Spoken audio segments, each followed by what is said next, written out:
जून महिन्यात कोल्हापूर जिल्ह्यातील काही टेम्पो ट्रॅव्हलरच्या रजिस्ट्रेशन नंबरबद्दल संशयास्पद स्थिती निर्माण झाली होती. 2 वेगवेगळ्या टेम्पो ट्रॅव्हलरचा रजिस्ट्रेशन, चेसिस आणि इंजिन नंबर एकच आढळून आल्यानंतर प्रादेशिक परिवहन कार्यालयानं टेम्पो ट्रॅव्हलरची तपासणी मोहीम हाती घेतली होती.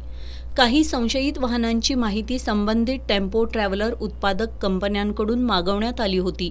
ही माहिती मागवून जवळपास 4 महिने होत आले असले तरीही याचा उलगडा अद्याप झाला नसल्याचं सांगण्यात येतंय.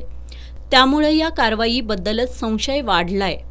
कारवाई होत नसल्यानं शासनाची फसवणूक करणारे टेम्पो ट्रॅव्हलरचे मालक मात्र अजूनही मोकाटच आहेत. याशिवाय प्रादेशिक परिवहन कार्यालयातील अधिकाऱ्यांनी सुद्धा कारवाईबाबत मौन बाळगल्यानं आश्चर्य व्यक्त होतंय.